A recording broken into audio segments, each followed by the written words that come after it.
Peace and love, family. Welcome to another Read Book Club discussion.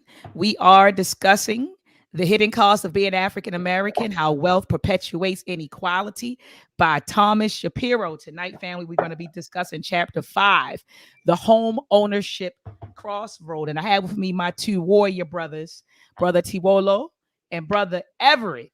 So, Brother Everett, Brother Tiwolo, please introduce yourself to the listening audience. How you doing, family? Go ahead, brother T. Hey, everybody. Hey, fam. How you doing, man? Brother Tiwolo. You call me short and sweet, Brother T. Um, Here and enjoying another chapter of Hidden Cost of Being African American.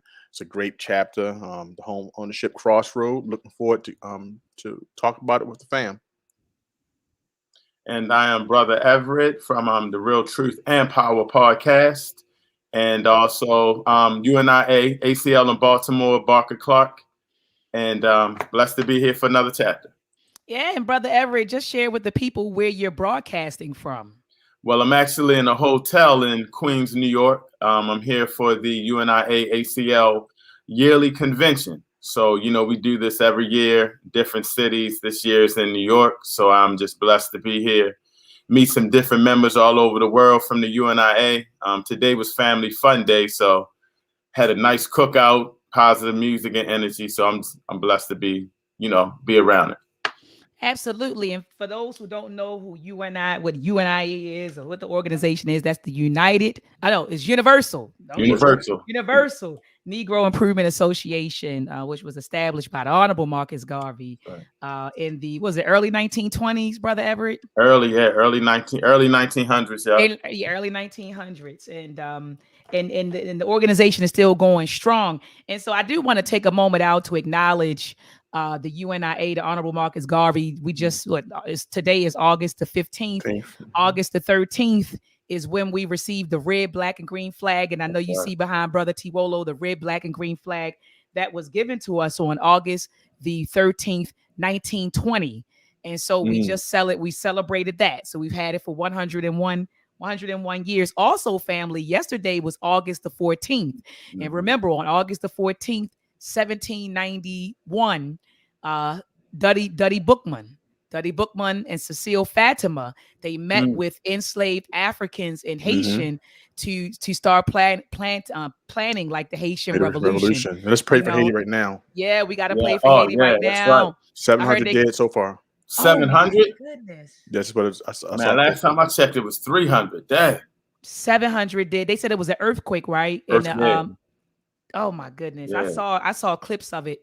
I saw clips of it on the internet. And I'm like, goodness, their president just got assassinated, last month. Then they get hit with an earthquake. It's like, oh my goodness. Heard it's supposed to be a storm coming too. So that's not good. Wow. No, that's not good at all. That's not good at all. And so, family, look, for those who are joining us, I see people are coming in right now. We're reading, tonight we're discussing The Hidden Cost of Being African American, How Wealth Perpetuates Inequality by Thomas Shapiro. You don't need the book to join, family, because I don't want people logging off like, oh, I don't have the book. I didn't read the chapter. Still stay, because I'm telling you, each discussion is very, very informative. So you don't need the book. And you don't need to have read the chapter in order to participate. In this particular chapter, chapter 5, discusses home ownership. It's called the Home Ownership Crossroad. And so I'll let one of the brothers start the first section. It says, at the mortgage table. What happens with Black people at the mortgage table? And I know I sat down at the mortgage table 2 years ago.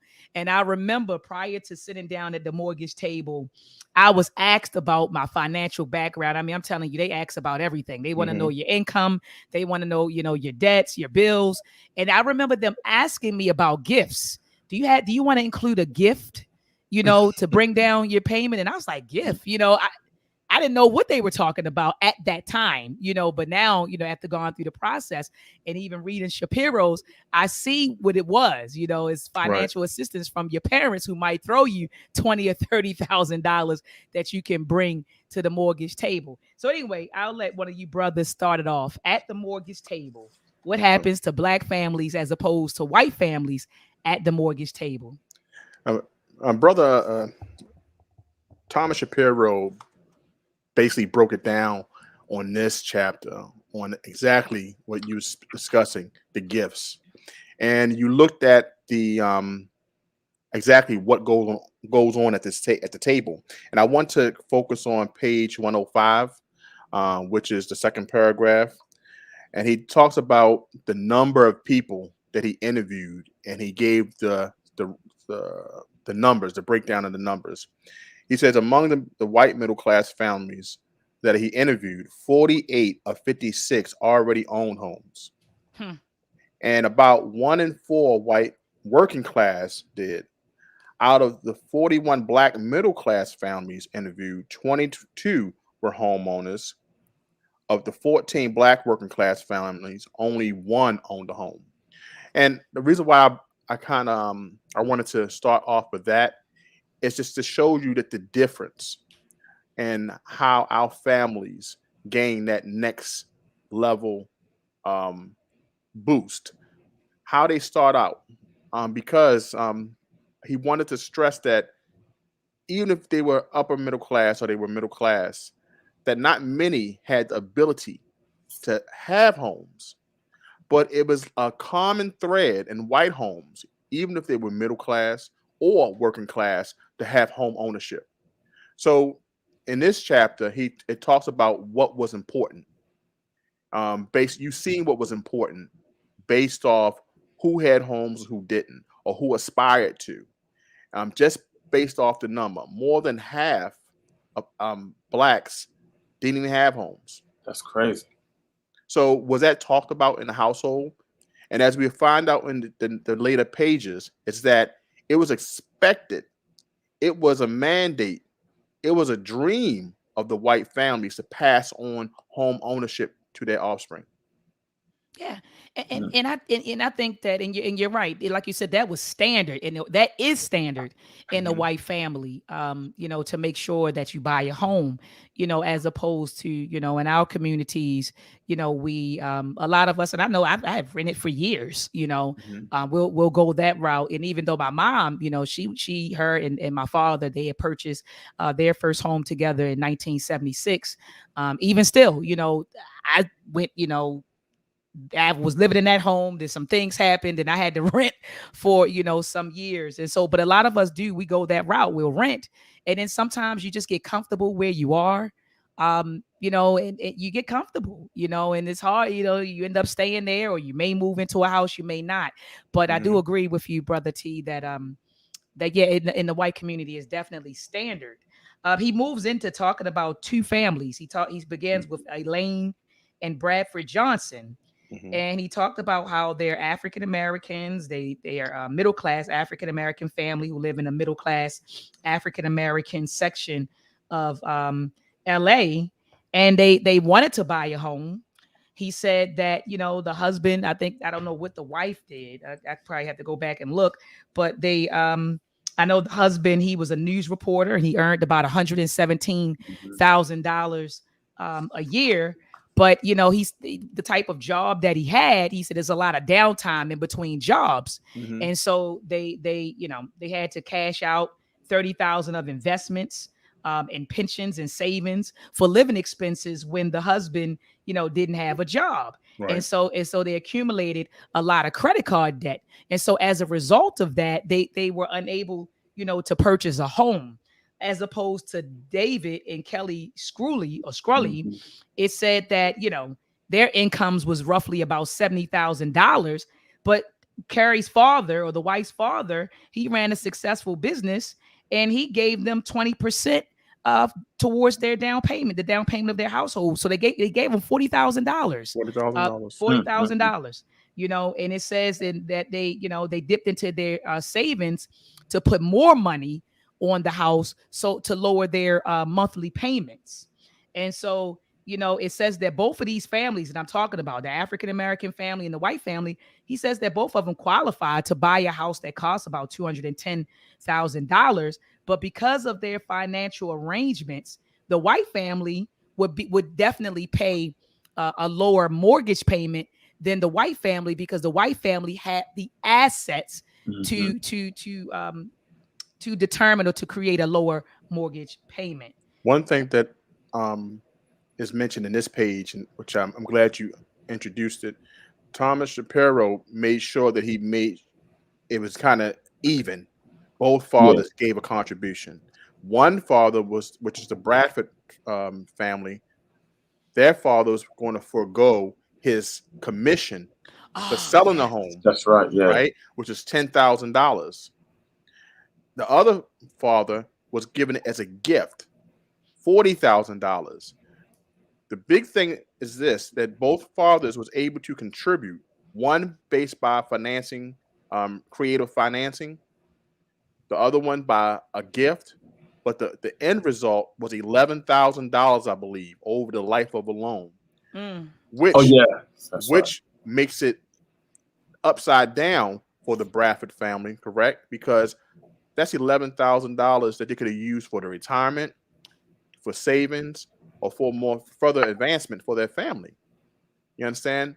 Over the just by making that $40,000, they reduced it from 1,600 a month to 936 per the other family. So that little bit of saving of $32 or $42 a month, that every little bit helps. And that's one thing that Absolutely. That was the not to cut you off, brother T, but maybe you could. I want you to elaborate, you and Dr. Mott, on that because that was a major thing in them having to get mortgage insurance, right? yes. I think Yes. I think a lot of people don't know a little bit about it. Maybe you can explain a little bit, but because they didn't have enough down payment, they had to get, from what I'm reading from it, mortgage insurance, which Mhm. prolonged the loan and had them pay a lot more throughout the loan. Correct? Good point. Good point. Glad you That brought is a that up. good point, Brother Everett. Because a lot of lenders do not want to lend based off how much if you're not given a substantial down payment. So you sometimes you get the worst of the loans based off of credit, correct? So the bigger the down payment, the better rates that they give. Well, you can say, is that racist? No, it's not racist. It's just who can give the down payment can be beneficial. Right. But knowing that the situation of some African American families, that could be the tie. Why can't it just be I have good credit, I have a good job, which you um I have a percentage to put down. Why can't I get a good rate? Well, there has been studies showing that we get worse rates, and he mentioned it here. Mhm. And there's also been studies by Harvard University who also went in to say, hey, African Americans get worse rates when it comes down to homes. Well, the Federation for Home Improvement, right? They say, hey, no, they don't. We're fair. But there has been cases that's proven, and this is one thing he's been putting down and focused on in this page, in this chapter. Mhm. Absolutely, and I love I'm at the page. I'm on page 107. The last couple of sentences right before you get to housing, real estate, and financial markets. I love how he says this. He says the Johnsons and Scullys seem to have roughly similar qualifications, but yet each brings a family legacy. Mhm. Right. And that's what Brother T was just talking about, a family legacy as a silent partner to the mortgage table. So, like you said, Brother T, they'll say, no, we're not discriminating. But at Mhm. the end of the day, when they're computing these interest rates, they're not taking into account, right, the legacy that redlining, Mhm. all of the different predatory lending, all of those practices, they're not taking into account how that has shaped the financial situations of African American people. So he says the loan transaction submits past inequality into present mortgage terms, which contracts inequality for another 30 years. You Wow. know, Mhm. so I thought that was very powerful. So, like you said, you Mhm. can have two families, one white, one black, same credit, same financial sort of situation, and I'm talking about minus assets, of course.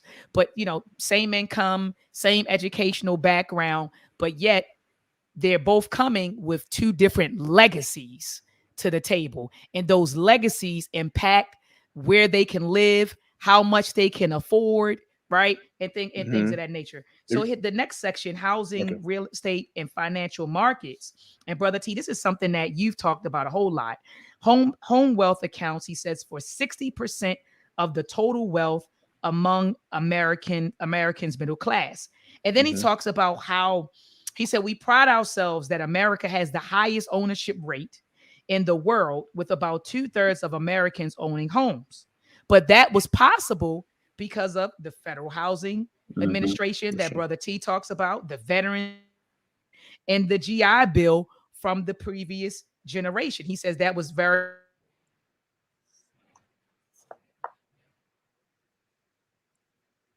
You there, Brother T? Yeah, I'm here. I actually froze for a second. Okay. There you go. I did. Here I go. I'm sorry. All right. I'm sorry. I'm on my Wi-Fi. I'm now like plugged into the Ethernet, and I think I need to like move the internet up here and just plug directly in. But so he was basically saying here that, so what I was concluding is that if your parents or grandparents didn't take advantage of these things or couldn't get these things, then that adversely impacted us, our families, our ability to own homes. So go ahead, Brother T. Okay, so just above that, now to feed off of what you just read, the Johnson and Scully seem to have roughly similar qualifications, but each brings a family legacy as a silent partner to the mortgage table. So that's just it. That silent partner goes back into how they was able to do it. And I didn't want to go further until we realized that it changed by $340 a month. One family was saving $340 a month. You know what you can do with over $4,000 a year extra? So it's just one of the things that just that silent partner, and also those benefits such as taxes and interest can really help out a family. So that's the car payment. That's the car payment. That's car payment. I got from it, like when he's also, which I wasn't aware of, he's talking about that most Americans, accumulate their wealth through home ownership, the asset. But then he was talking about, he goes on talking about how we pride ourselves in home ownership, like you were saying, Dr. Ma'at, and that we have our percentage is one of the highest, if not the highest in the world. But then if you look at it, before he was showing the graph that the white percentage of home ownership is way more than the black. So that's something that we really need to fix in our community, because it's inheritance and all of that stuff that's helping them. But psychologically, they know that they need to come out and start buying homes. It's something that we're not doing as a people. I didn't know it was that low. I'm thinking that we're trying to at least buy homes like them, but maybe we're not getting the best homes, or we're living in different neighborhoods because, of the home ownership and the loans and stuff like that help us get them. But it seems that it's even worse that we're not even able to get the homes because of it. So that was just huge that I noticed. Yeah, absolutely. In the table on page 109, it shows that it says the home ownership rate for blacks is 25% less than it is for whites, and then he talks about racial redlining. That's an effect. He said the effect is racial redlining. He said whereby mortgage lenders fail to make mortgage loans available to minority communities. All right, so he talked about that, and then he gets into, he said the three major phases in home ownership process. He said that is fraught with discrimination and major consequences for wealth accumulation. The first is access to credit. Access to credit. He says, because, looking at the criteria that banks use to determine who's credit worthy and who's not. Right. And he said that, this process, he says we need to understand this process because discrimination in securing financing has lasting consequences. So he's saying access to credit, they're like the gatekeepers of whether or not you're going to own a home or not. Right. The second, he says, is credit or interest rates that are attached to the loans. And as one of you brothers said, that we have higher interest rates. We have highest interest rates. And what was the third one? I saw the second. First is access to credit. Third one is interest rates. And I don't see the third one. Not unless he was counting the discouraging mortgage loan applications.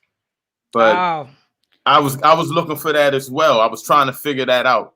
Oh, yeah. He doesn't say that's 2 or 3. It's just there, like he's saying. Yeah. So but that is a big thing. If you feeling it's hard to get a loan, that it discourages people from applying. I'm not sure what he was trying to say, if that was a third or not. Yeah, that might have definitely been the third. And then so he moves into talking about who qualifies, and he introduces this study called the Boston Fed study. Yeah. And so can one of you brothers explain, what did they conclude in the study? Oh, I want to jump on. You can go ahead, Brother T. Well, we're looking at this chapter here. I'm looking at page 110, with Sister Dr. Ma'at mentioned. In the face of the heated criticism by community housing and civil rights activists, financial industry professionals testified before Congress in 1993 and 94, claimed that no smoking gun exists to prove discrimination in the mortgage markets. And this is what I mentioned earlier, that they were saying that nothing by plain sight, that anyone who applies based off those qualifications that Dr. Ma'at mentioned, having good credit, promptly paying your bills, what loan you're able to get from the bank, we don't discriminate.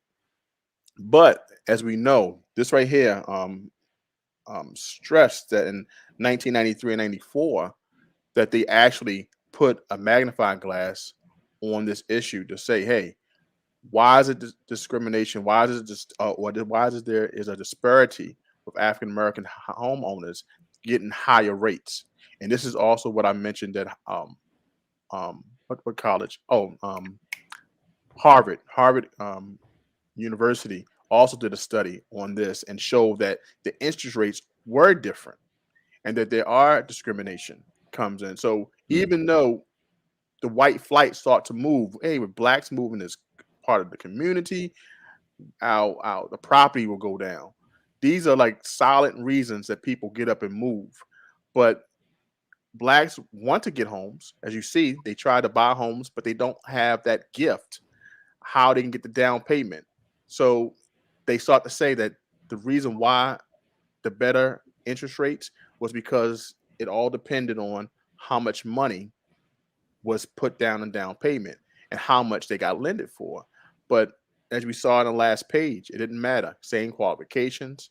It was just, but the difference was the size of the amount. So this is what they hid. This is the wall that they hid behind to say that there's no discrimination. It's just simple math. And as we go on, we'll see some more. Anybody want to say anything towards that? Yeah, No, I just wanted to add. I'm sorry, brother Everett. I just wanted to add at the top of page 110. It says that this study also demonstrated that lending institutions rejected blacks for home loans 80% more often than equally qualified families. Equally qualified here includes meeting the stringent creditworthiness test. So they rejected black families for home loans 80% more often than equally qualified white families. Like that's ridiculous. That's crazy. So it's just like, I feel like, you try to play by the rules and you still get screwed. Like it's literally this is a rigged game that we're playing in. And I don't think that a lot of black people understand that it is. It's a rigged game. So we're trying to play by the rules, but the game is rigged, in a sense. But go ahead, brother Everett. No, I was going to go right there where you was talking about that survey. It's crazy. But something else struck my mind when he was talking about mortgage companies versus more loans from mortgage banks. I never paid that any attention, especially when a lot of people are refinancing now. And which leads me into when he was talking about predatory lending practices, and poor minority and immigrant communities that rely on consumer ignorance, deceptive marketing, and lack of lending choices, and occasionally fraud. So they already know that it's out there and that it's and they call it predatory, which really was like a word that's like not a good word. Predatory when you're trying to sucker somebody, a family out of their money, but predatory lending and mortgage companies opposed to banks. I don't know if you knew anything about that, Brother T. You wanted to talk about that? Can you please mention that again? Say it again, please. When they were talking about loans from mortgage companies as opposed to the banks. Yeah. I didn't see that. Yeah, I saw. He's talking about at the bottom of page 110. I Yeah. went through a mortgage company, Okay. mortgage lender, Drape and Campbell, in order to purchase my house. I didn't go through a bank. So some folks go through. You can go through Bank of America, Right. M&T, Mhm. Wells Fargo. You can go and try to get a loan through them, or you could go through a mortgage company, and Right. that's what I end up doing. I went through a mortgage company, but what the mortgage companies do is that it says they act as loan originators by bundling a large Hmm. number of loans That's what it was. together, which they then sell Okay, to gotcha. financial companies and banks. And that's what happened to me. So I went through a mortgage company to purchase my home. And what they did was they turned around and sold my mortgage to a financial company called Planet Home Lending. So within like a couple of months, I get a letter from Planet Home Lending that says, "Oh, you'll be making your payments to me." And then I called Drake and Cranber. I said, "What's going on?" They said, "Oh, we sold your mortgage." So that's what mortgage companies do. Hmm. They'll get they'll get a loan. That happens to a lot of people, and that Yes, happened to me. And I was trying to figure out, like, am I with a bank or what am I? And I think now I realized I was with a mortgage company Hmm. somehow absolutely. down the line. Yeah, that And so that was something I learned. That he's dropping some gems on Yeah. obtaining mortgages for sure. And they want absolutely. And Sister Crystal's in the chat, she said, right. She said, my loan has been sold 3 times in 12 years. That's the game. it's a money They grab. do. Yeah, That's what they do. they try to get their money quick. They don't want to wait 30 years for the money, so they sell it Uh-huh. off. You know. That's what they do. That's exactly what they do. And so I'm glad that you mentioned predatory lending, because we think that predatory lending was a thing of the past when, you had someone, the mortgage folks, they would tell our ancestors, "Oh, I can get you a house in this neighborhood and the interest rate is 15%." But the whole time they're getting it from the bank at maybe like 5 or 6%, Right. but they would charge us triple and double the interest to Mhm. lead to get the home. And then sometimes our ancestors would pay and pay and pay and pay on the home, and then they would take the home and sell it, right, as my grandmother would say, right from under their feet. They would turn around and sell it. But we think that predatory lending is a thing of the past. But Shapiro says at the top of page 111 that it's on the rise. Yes. So it's Yeah. still happening. It's still happening to us. So let's move into down payment help. It says on average, African Americans pay mortgage interest rates. Oh, we already know that. We already talked about that. But let's move into down payment help. And I think Brother T, we actually kind of touched on this already as I'm looking Mhm. through it, where he's talking about how whites typically bring more assets to the table. They use it to lower the amount of the loan or to pay upfront points on the loan, and consequently receive a lower interest rate. So pause. Let me be candid here.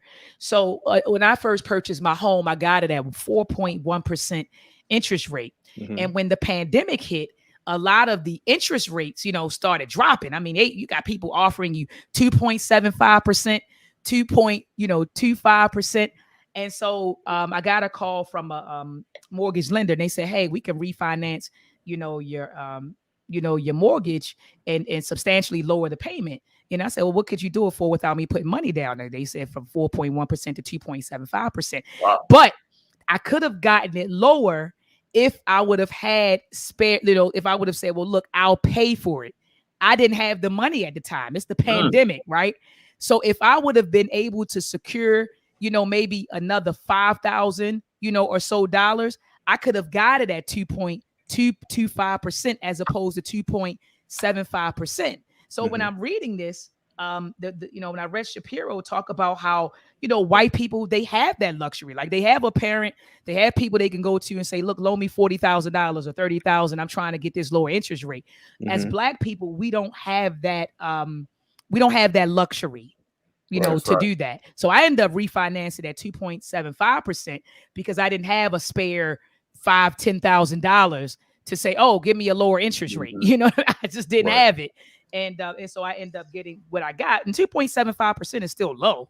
But Yeah. For 4.1. it's still low. But it's just here, just bringing it home that white folks are accustomed to getting these low interest rates because they have the assets that they're bringing to the table. And so I think that's they have those head start Good start. assets or those transformative assets. Do any of the brothers want to add to this? Mm-mm. You summed it up pretty Yeah. good. Yeah, and yeah, and it talks about here. It says people who bought homes between 1991 and 1995, It says, he says only 54% of whites said their down payments came entirely from their own savings. He said, we have a good reason to think this figure might be too high because the survey did not distinguish between saved money and money inherited or received as a gift at some prior point. So own savings could mean inherited money. It says in any case, 46% got their down payment from family, other sources, or some combination. Whereas with black folks, look at this. I'm looking at the chart at the bottom of page 113. It said with black folks, only 12% of black families received help with their down payment. Right. 88% of black families, they go into their own savings to purchase their own homes. Wow. You know, that goes into that, like what we learned in here. We thinking that, you know, we got to work hard, go to college, save up a whole bunch of money, take all of our savings and all of that and to put down. And we struggling in that process, and they're getting inheritance money, you know, other ways of getting help. It's just it's a whole, we got to change that whole system, you know, systematically now. I think we need to just look at it. It's a good teaching for us as a culture to start doing it that way. Right. Absolutely. And Melisella said the rigged game is called the global system of white supremacy. Ashe. Ashe, family. Ashe. Wow. So at the top of page 114, Monopoly. Shapiro drives home the point. He says young families possess an advantage in housing markets and home ownership because their parents' economic livelihoods and ability to accumulate wealth were untrammeled by race in the previous generation. And so when I read that, I started thinking about, you know, I reflect on myself and my family. And I thought about my aunt and uncle who purchased a home. They got married in 1994 and purchased they got their house actually built in 1999, maybe 1998, 1999. And so in order to get the house, I remember they had to move in with my grandmother. They moved out of their apartment, moved in with her, and saved up their money in order to get it. Well, because grandma didn't have the money. She didn't have $40,000 to say, here, baby, go get your house. So, so they had to move in with her and then, and save up to get it. So again, like you said, with these young white families, so her life, I say all that to say my grandmother's life was definitely, it says it was her wealth, the wealth that she should have been able to accumulate, or the potential of accumulating. Her life was trammeled by race, by racism. You get what I'm saying? And I look at that. My grandmother had a 6th grade education. She was born in Sumter County, South Carolina. And she had to go, she dropped out, I think it's a 6th grade education. It may have been a 4th or 5th grade. I'm not sure, but my mother's in the chat. So mommy, put in the chat and let me know, was it 4th, 5th grade or 6th grade? But she had a 6th grade education. She explained to me that she had to drop out of school to help her family with money. She had to work in the tobacco fields in order to get money, with her family. And so she ended up migrating to Baltimore later on. And she worked, I think my mom said my grandmother was cleaning Jewish homes. So she was a domestic worker. And then she left there, and then she ended up working for Shepherd Pratt Hospital, like in the laundry room. So she didn't have $40,000 or $50,000 to give her daughter and her new son-in-law, on a down payment. She just didn't have it. And when you think about it, Brother T, that's the story of a lot of Black Americans who, whose lives was impacted by all of the things that we've gone through. And so they weren't in economic positions to give their children down payments on their households. That's hit to 114, because what you're saying about how our ancestors, how our relatives saved money.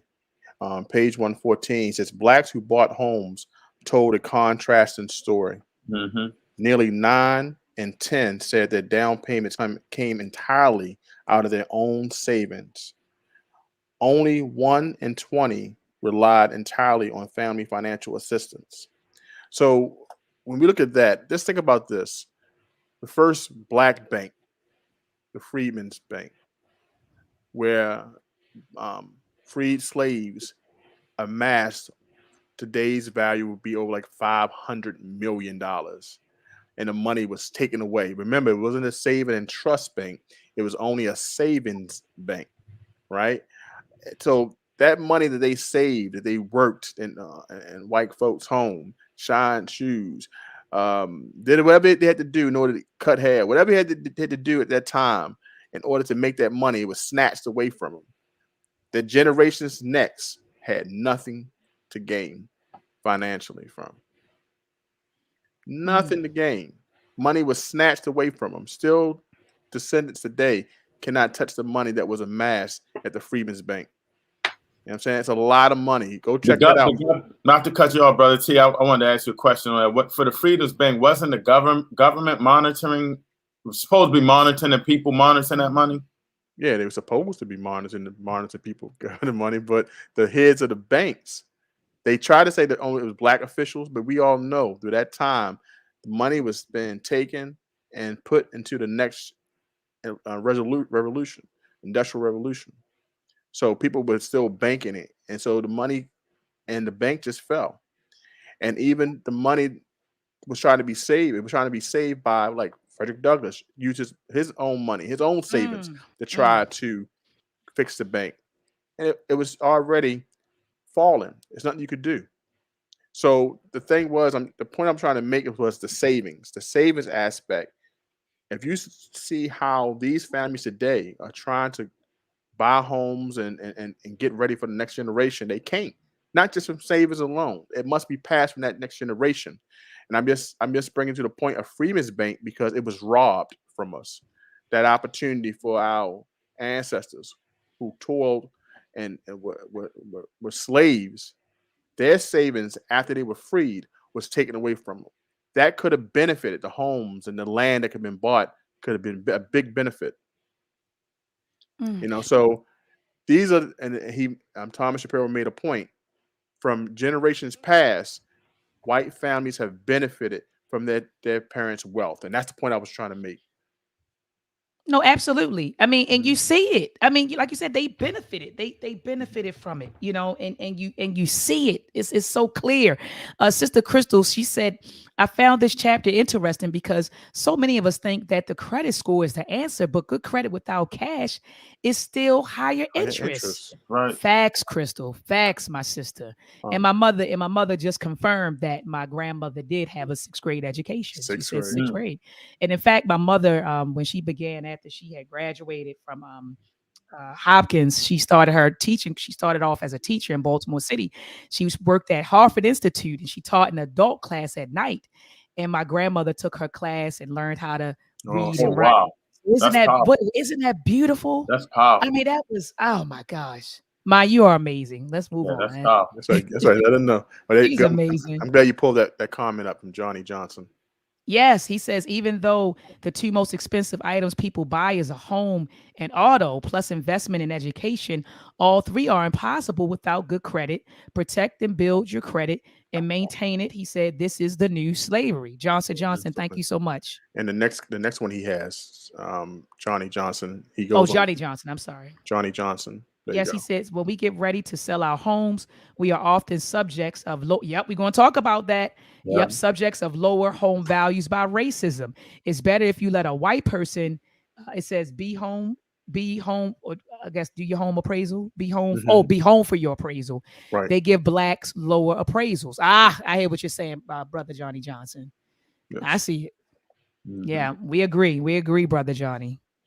We agree. Okay, so yeah, I mean, and then he gets into different stories, to be honest, of different families.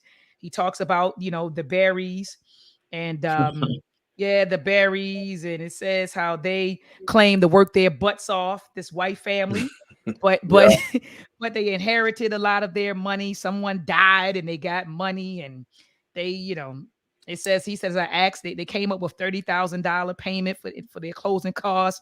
He asked them, or Shapiro asked them, how difficult it was to come up with the 30,000. She said, not at all. Not at all. My parents gave it to me. She said the stumbling block of large credit debt, bad credit histories, and no savings dissolved for the Berries with a generous parental helping hand. Then you had Amanda Parnett. They said she's a single white mother of 2. She lives in St. Louis. And when they asked her about, her down payment for her house, she said she got it from her dad. Mm-hmm. And then, so it says right here, this kind of direct family helped average out to about $18,000 among the white homeowners they spoke to. So literally, on average, the parental help in order to get into a house was $18,000. And then they start speaking about how several of the families talked about how they got loans, and I'm putting in quotes, loans from family. But when he asked them, well, did you ever pay it back? They said, oh no, I didn't give it back to so and so. It was a loan, and we discussed it, but we never gave it back. And so he talks about Christian Perkins and Peter Kelly. They said that they got their home from parental gifts, loans. It says in an installment on an inheritance. So they borrowed from a daggone inheritance to get their house. And then Debbie and Bill, it says that they got their money from, I think it says Bill parents helped them with the down payment and closing costs. But And then, go ahead. the one thing I like is that when he talks about the black family, he makes sure it's even, that you're either middle class, white family, middle class. He's trying to keep it even as possible, but then he drops the differences. He sprays the differences. One thing I recognize, that the husband was always out of a job in a white family. Yes. Yeah, that's crazy, right? Right.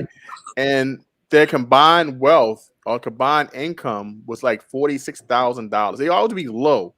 Like the black family be up like 78,000, 100,000. right? But the other family, the comparison, it's like the wife is like 17,000, or they make 15,000 combined, but they got so much more house. Yeah. And they're not really worried about, finding another job of equal value. They good. I'm good. They sitting on a big asset already. But they making 15,000 for I think one of these families making $15,000 a year. That's crazy. I can't pay my car with $15,000. I can't do it. Right, a year. Like year. The wife is working and the husband, like, I've been out of work. Combined, we make $15,000 a year. But like you said, they're living in the suburbs, in a nice $200,000-$300,000 house because of mommy and daddy. Mommy and daddy helping them out. It talked about, look at the bottom of page 117, Nancy and Mark Hollins. Mm-hmm. It says the assets flew in from all sorts of relatives and circumstances to help them, who are white, settle into Dorchester section of Boston, where the housing costs are not as high as in nearby Boston communities. Nancy explains where the down payment, closing costs, and fix-up money came from, and it came from relatives. Yeah, but can you read that, please? This isn't real important. Go ahead, T. Read it. What she said. She said, "Well, what did Nancy say, T?" I'm gonna read it in Nancy's voice. I think they did. They knew that we needed to be in the house. And I think his dad knew he was sick and had cancer. Mm-hmm. And my mother-in-law wanted him to see us in the house before he got to go. It was something that the grandparents wanted for their grandkids. See, the house, look, they made $25,000 combined. Okay, y'all didn't make good job choices, the grandparents said. But you know what? What's most important to me is seeing my grandkids have a home before I go. So I'm going to give you this money. Okay? You're going to figure out one day, maybe when you sell this house. But they knew. Granddad said, before I go, my grandkids got to be in a home. See, this is not just the Bradfords thinking about what they have to do for their family because it's all on them about their savings. The last generation says that the grandparents say, hey, it's important for us to see our grandkids in the home.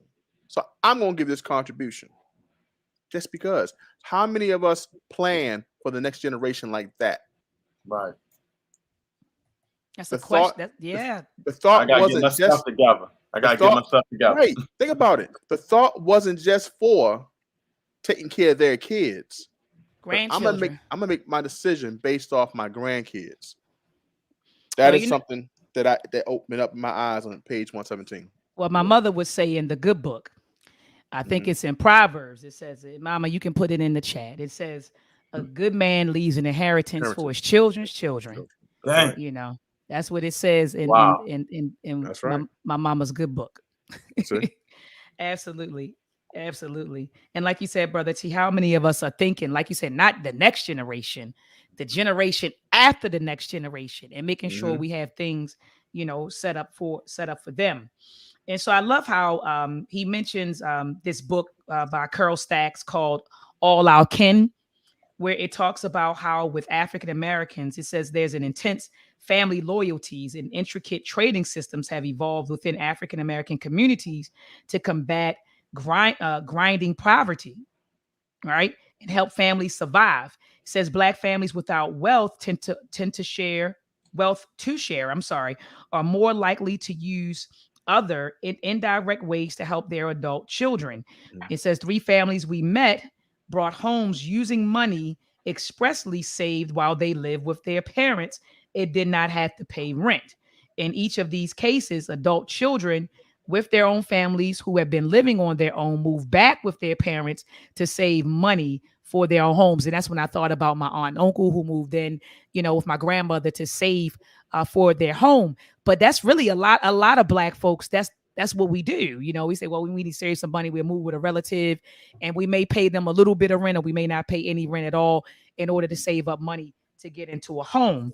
So he says he ends this section by saying that African Americans have developed strategies out of necessity in a tradition of relatives supporting the survival needs and mobility aspirations of one another. So he says many of these strategies are creative and apparently effective. However, this is the caveat, family. He says while they allow some mobility, they do not provide the same opportunities for mobility typically used by young white families where financial support is crucial. Brother T, I need to read that again. I gotta read that sentence again. That was powerful. That was powerful what he said. So he said, while they allow some mobility. So when we move in with a relative, we save our money. Okay, I'm gonna save my money, I'm gonna get a house. He said, so while these strategies allow some mobility, they do not provide the same opportunities for mobility typically used by young white families where financial support is more crucial. So I wrote right here that we need to modify our strategies. Melisella G in the chat said, "What about susus?" Or we got to start implementing the susus again and looking for other strategies, right, to increase that mobility. Maybe the answer isn't to continue. Well, let me move in with mom, save some money, and maybe we need to be doing other things, investing in stocks, investing in bonds, opening our own business, saving more. We really need to update our strategies. But go ahead, brothers. Go ahead, brothers. It seemed like someone want to jump in. No, you don't. You put the nail, hit the nail on the head with that one, because what I want to stress is crucial. It is crucial. It's imperative that we do this, that we start thinking about what we can do to get out this dire situation. So you hit the nail on the head. I had nothing to say on that. Brother Everett, what you think? No, she was just flowing. I don't have anything to say. You said it all. All right, cool. So we can move into the next section. I think this is the last section, property and values. And this is what we were kind of laughing about before we went live. I mean, it's funny, but it's not funny. It just really shows how I think this particular section highlights their just how racist that's how racist their attitudes are and what they think about black folks when we move into the neighborhood. But to be honest with you, I don't want to move into their neighborhoods, but you got some black folks who think that that's the answer. But this really shows you how they view you. But go ahead, can one of you brothers start off this particular I call this part of the chapter, Antonio Moore came up with the phrase, and he says blacks are contagion to wealth. Saying blacks are contagious to wealth, meaning that when blacks, he believed by the research, and this part of the chapter explains that if blacks come, it's time to go. They repel wealth. So this is basically what this property and values. The people in this chapter, part of the chapter, this is what they stressed. So property and values on page 119. This brings us to home equity. Information on home equity shows that buying homes typically increase wealth. Okay, so buying homes for families is a tool, is a vehicle to help us to increase our wealth. But at the time of the interviews, most white families we talked to were living in their first home. Some talked to us in their second or third they owned. In each of these cases, the family had moved up to a larger house in a better off community. So this is how he started off this part of the chapter, letting you understand that people move to different neighborhoods, um, starting in communities because they wanted to, and they moved in better homes in order to increase their wealth. So that's why I named this part of the chapter "Black are contagious to wealth." Because the mindset of the whites, they're like, "Hey, we got to go," and this is where the term "white flight" came from. So this is what the start of this part discusses. Yeah, that was deep what you said. Plus, I like how he's talking about how, like you said, using that first home, taking the equity and getting another home. Mm-hmm. I think that's another strategy to obtaining bigger and better assets. You know what I mean? But like you said, it seems like when we come in there, they like, oh, I'm gonna grab this equity and bounce to a better spot. And how we come into the area and they automatically saying that it's depreciating now. It's just crazy that racial division and how that housing market uses this policy or process. Absolutely. I'm at the bottom of 120. I found it astonishing when it says the value of homes and home equity is color coded. He said the Yeah. value of a typical home owned by white families increases $28,605 more than the rising value of homes owned by blacks. Right. So you take a house family and you put it in a black neighborhood. You take that same house, you put it in a white neighborhood. You're getting about $28,000-$30,000 more for your house. It's crazy. So think about this from what we learned in this chapter: the $300 to $400 we paying more a month, on top of your house being worth less when it's time to pull from it. So you're not even getting the equity that could benefit your family and helping your children buy their first house, pay for college, start a business, help with the first child. Because first of all, you've been robbed from the beginning based off the interest rate, and you've been robbed when it's time to pull money from the equity, and you've been robbed when it's time to sell. You know what I'm saying? So you've been robbed by gunpoint from the beginning of You this said about 25 transaction. robs, brother T. So we getting the bad end of the stick. We're getting the bad end of the stick, and it all started at the negotiating at that mortgage table. Based off this chapter. That's a fact. That's a fact. That's a fact. And he says that, look at this. It says black homeowners, according to this study, so it's talking about the 2001 Brookings study, says black homeowners, according to the study, pay an 18% segregation tax, and residential segregation is the culprit. So just for wanting to live around black folks, you literally lose, 18%. And I remember, I mean, this is 2001, but brother T, you and I looked at, remember the article you sent me like in 2018 that said that the black community has lost billions of dollars simply because we wanted to live around one another.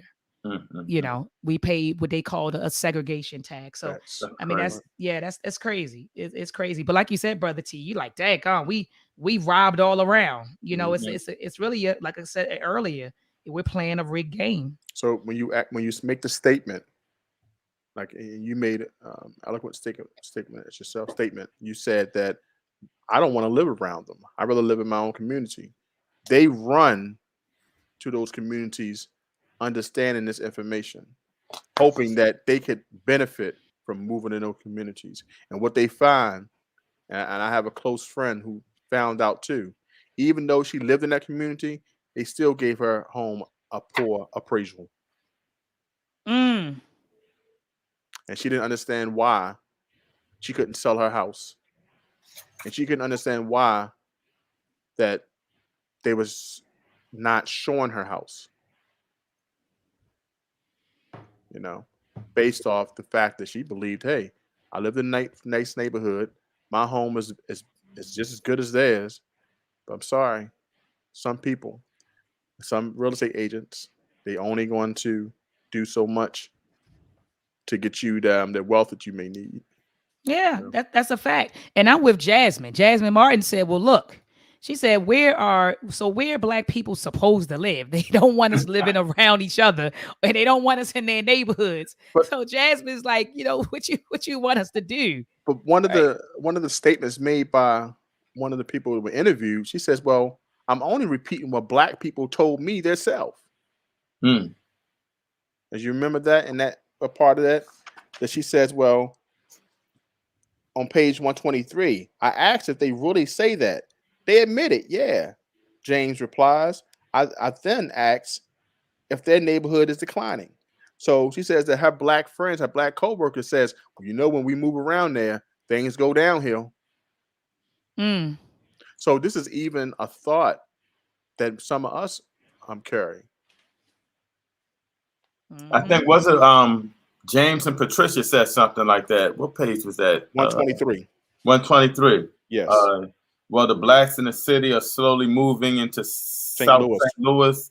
The whites moving out, the Blacks move in, and turning into a pretty rough neighborhood. I'm like, that stereotype.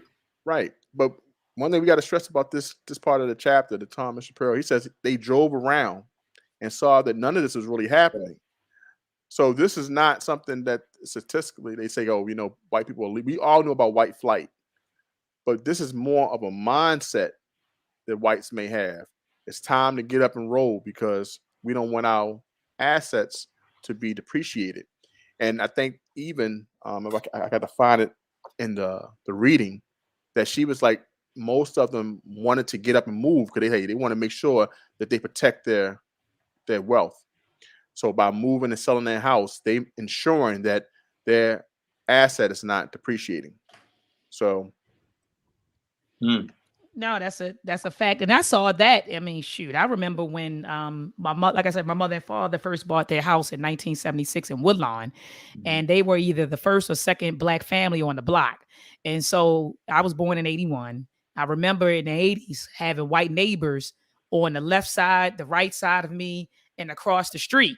You got search by the time I was a teenager, the whole block was Black. Yeah. So they started going, the more, they started, one white family left, then another white family left, then another white family left. And by the time I'm in high school, I look around, everybody on the block looks like me, and that's what happens. So, it's white fight is real, it's real. And I've seen it. Sister Crystal says, she said, when he wrote whites have a 100% market to sell their homes, but Blacks only option is other Black folks. Yes. Sister Crystal, won't you get your butt on this panel? Because Sister Crystal and Brother Johnny Johnson need to be right on this panel with us. You all need to be right here with us. And you all, I know you want to chat, but yes, I was, that was eye-opening. Sister Crystal, when he said that, like literally when white people sell their house, they can sell it to anybody. But when we want to sell, it's limited. Only if we live in a Black neighborhood, it's only going to other Black folks because white folks don't want to live there. Yeah, that hurts us. Believe it or not. Yeah, that's loss of profit. Absolutely. And he said this economic detour shows how the marketplace for whites is the entire society, while the marketplace for Blacks has a geographic and product restrictions. I said, whoo, so that's crazy. That's crazy. They sell to whoever they want, but we have to sell to other Black folks. We have to sell to other Black folks. Yeah. Yeah. So anyway, I mean, that was really it. I mean, like you said, you all already addressed the racist attitudes, turning it into a rough neighborhood. I didn't appreciate it on page 124. He said, yeah, the white dude said, yeah, when Blacks move in, they start moving the drugs in. They push the drugs on your kids. You might end up getting stabbed. I was like, whoa, wait a minute. But this is what they honestly believe. And as I stated to you, brothers, before we went live, I said these will be the police officers, right? And one of you all said, yeah, our employees. This is the way they think. This is the way they think. These are what I titled this as the prevailing attitudes of whites, regarding living around Blacks. These are their prevailing attitudes. That's what they think. We're going to come and move, and they say we got to get out. But for the property value goes down. And that's, Right.